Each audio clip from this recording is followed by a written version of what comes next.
Hello golfers, I am super excited to have my good friend Rob Cheney here from England. We've just taught the last 2 days together. It's been an amazing experience. We've helped a bunch of golfers get better, create a clear roadmap on them playing better, and we just did a video about how to control fundamental number one. We did. And how to control the low point, which can help pretty much every golfer, I think, that we see. I don't see anybody that couldn't do better with their low point control, right? Yeah, absolutely. And so in this video, what we're going to do is we're going to show you how to maintain the low point control and power up the swing to hit it far enough to play the golf course, which again is fundamental number two. Yeah, I think oftentimes people get the low point piece somewhat intact with a small swing. Correct. But then they say, okay, now what do I do to make this thing go further? Because everyone wants to hit the ball far. Yeah. But start with the piece that we did in the last video. If you haven't seen that, we'll link that at the end of this video just to make sure you start with that. But Jess, what would you tell someone to do if you wanted to add power to this swing without losing the quality of the contact? Right. So this is something that we deal with all the time. You know, we get people to hit some nice little short shots like chipping the ball or pitching the ball or punching it out there, 50, 60 yards, but then building it up. The first piece I work from the ground up. So I would tell the golfers to turn their feet out, turn their knees out, get their hips out, because this allows the ankles, knees, and hips basically allow the golfer to more range of motion, right? When people are turned in, their knees are turned in, it's hard to move their body, which has been taught for a long time. Yeah. So we talk about flaring the feet out, duck feet. Yeah. You've watched Rob's and I channel, we talk about this all the time, is that, when we go back now from the ground up, basically, as I'm tilting to the left and turning to the right, my knees are changing flex. That's allowing my body to turn because my hips are turning now. This is great. So my This hips hip are movement turning. back.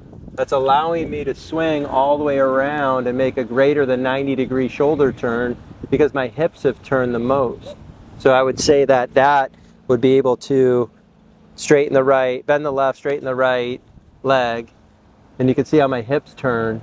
Right, so that's an amazing piece of information for people out there who don't know that they're allowed to do that. Correct. So how many people said to us this weekend, I'm allowed to change my knee flex or I'm allowed to turn my hips? Like, absolutely. Oh my goodness, we've turned, I mean, this is, I would say 80% of the golfers that we taught this weekend, they gained so much more power and consistency by understanding how the body works biomechanically to add the power.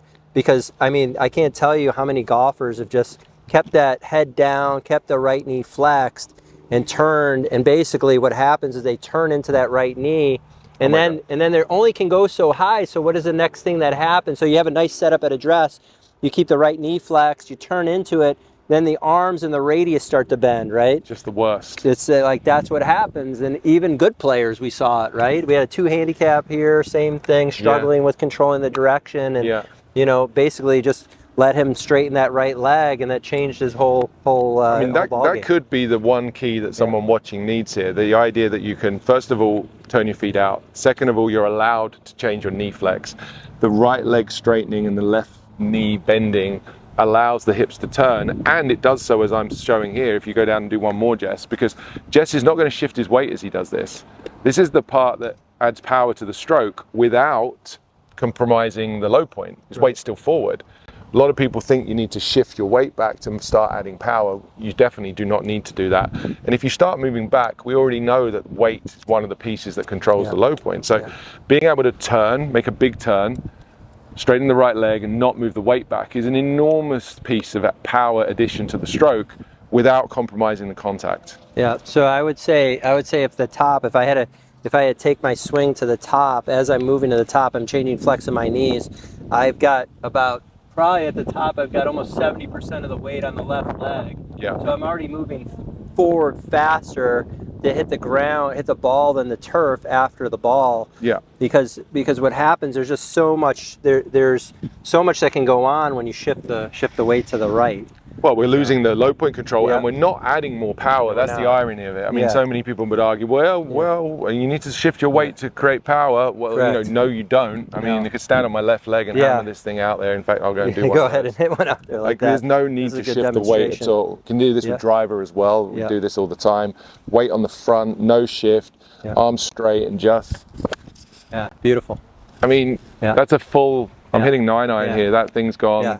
Yeah. 100% of the power that I would ever want. Yeah. Control of the low point and control of the curve. Dead straight. So you don't need to shift your weight. If, No. I mean, if people watching this video, if that's the one thing they took from this, I mean, that would be good in a sense, because they wouldn't be going down some rabbit hole that's stopping you from playing better golf. Exactly, and that's what we see constantly. So if Rob gets in there and he does that, changing the flex of the knees, if we talk about he's got an upper center and a lower center, as he swings back, he actually is moving his lower center towards the target, and he's actually moving his weight forward and he's staying centered with the weight on the left. And now he's already in a position to hit the ball. So he's already going to be able to control the wrist a lot better, control the low point better, and he's able to move forward the most. And that's the key. That's what the best ball strikers do. And that's one of the things that I would say, that moving the hips forward the fastest, the lower center the forward the fastest, that's going to help golfers the most. It's when you start to get confused and move the upper center forward too much. And that's something that, you know, we talk about on both of our channels. We talk about that all the time, is the lower center moving forward the most, not the upper center moving forward the most. So that's a beautiful segue into the follow through, because we've talked a little bit there about how we would add some pieces to the backswing to create power. Right. Allow a golfer to change their knee flex, turn their hips, which would give them a greater degree of freedom in all the joints. Correct. Now I'm standing up here, I've made a huge turn. One thing I'd like to make a point of here is, as I do this, I can continue to talk to you without any stress. Correct.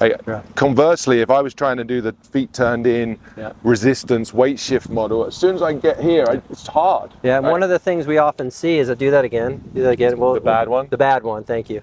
We'll see the right ear go to the ground, and they're really in flexion, right? Yeah. So what Rob and I both talk about is talk about going this way. Yeah. And now if you had water in your left ear, you're dumping it out onto the ground. We like that one. We love that one. On your channel recently. Yeah, we love that one. I did that one too. Yeah, that's a good one. So we've got the pieces in the backswing, where we're explaining that the extension of the leg and the hip turn gives us the length in the backswing. That's right. Let's segue to the follow through, because you made a great point there. So many people get the follow through piece wrong, and actually, if I had to pick a part of the swing that was the biggest difference in skill level, and the thing that the better players do more of than the poorer players, it would be the amount the pelvis moves forward in the downswing and the follow through. Correct. Right. So take the belt buckle as the reference at the top, or the center of the pelvis.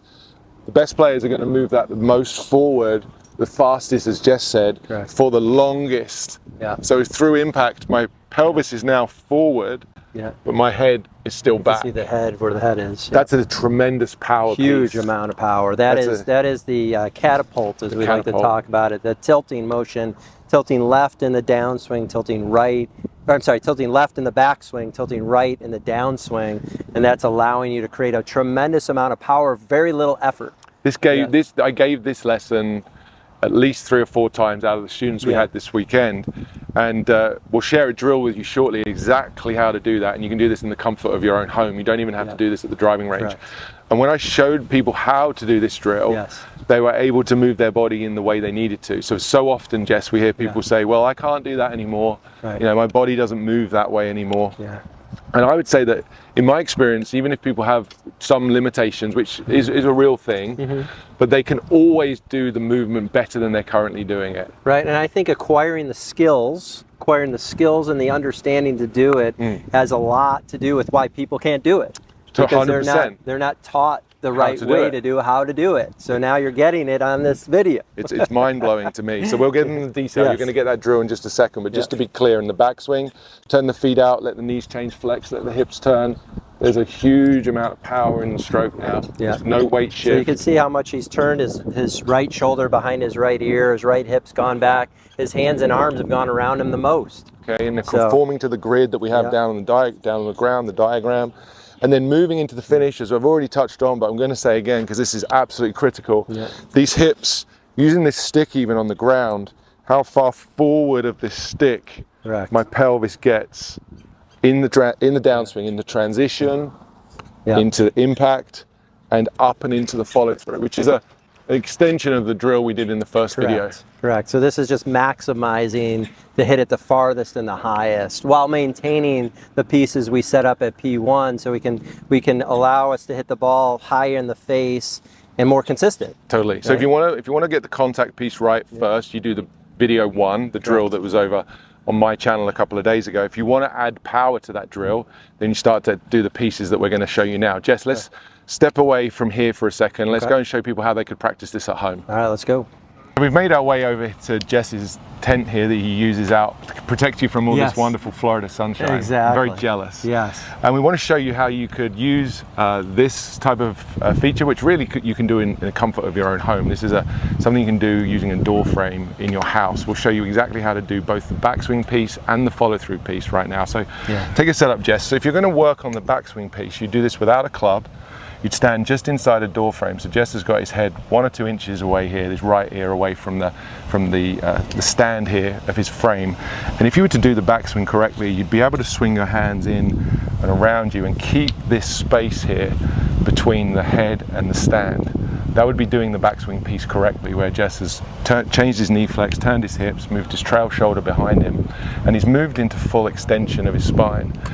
Done incorrectly, if you step back a second, Jess, and you do that incorrectly, you notice how the head would move, and the feedback you'd get if you were standing inside a structure like this, or if you were standing in the door frame at home, is you'd start to hit your head, and unless you're a fan of doing that too often. Well, yeah, that's what we get with a lot of bad players, is they keep feeling like they're hitting their head against the wall. You don't want to hit your head against the wall. You want to make sure the head stays away from the wall in the backswing. So you can isolate the backswing piece by itself. This is a great way to feel that. And once you learn that without a club, you could take that and transfer that feeling to the range, grab a club, and you'd see from the front view how Jess is able to keep his head away from my hand. So that's the way we do the backswing piece. We're powering up the stroke without compromising the low point geometry. Correct.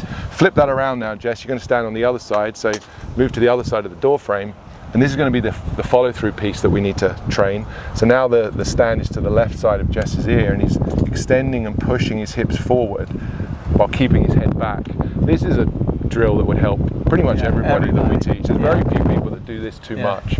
And I would say that the best players, Scotty Scheffler's currently the best player, does it more than anybody else. Does it the most. So you'd put your head just to the side of the door frame. You'd start pushing the lower center, that's the hips and the pelvis, forward. Great job, Jess. So the distance, let's do that one more time. The distance that Jess moves, I'm going to put a line on the video here and just make sure you see the distance he moves in the follow through there. That's an enormous power piece. We said that over when we were standing on the driving range. Absolutely. And I think it's worth repeating. Just getting the body mechanics correct in this stretch of the swing, how to do the backswing, and then how to finish and where to finish, gives a golfer that roadmap we were talking about and that ability to control the forces in the swing. Correct. And down the line, you'll see how Jess is beautifully tilted to the right.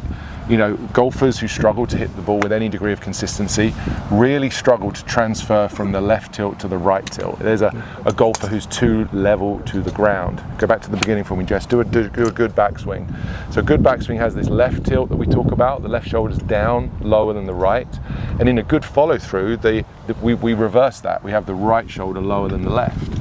And in order to do that, the golfer has to move their body in a very specific way to push the hips forward to translate into that side bend. Yeah, and Rob and I were just talking about how this is a specific movement that most people are not trained in. They don't have the skills to do it. So you're much better off doing it away from the golf course and training this at home. And let me tell you something, if you spend the time, this is a phenomenal drill.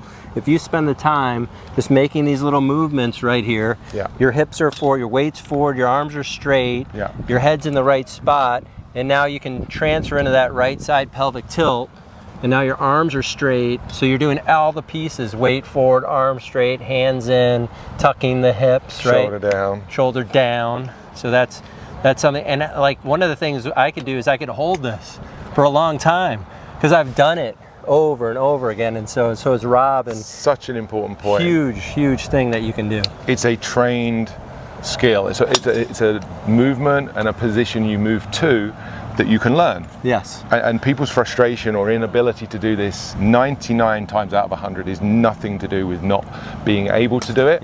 It's never being told they were supposed to do it. Correct. And never being shown how to do it. You want to do it, but you've never acquired the skill to do it. And now watching this, I mean, this is this valuable information that we're giving to you as a master move in the golf swing. Great. That's a great description. I said a couple of times over the last few days teaching here with Jess at the school that we did, I said, you're not predisposed to being a bad golfer. Exactly. You don't come out of the womb less fortunate than a PGA Tour player. You've learned poorly, you've learned the wrong way to do it.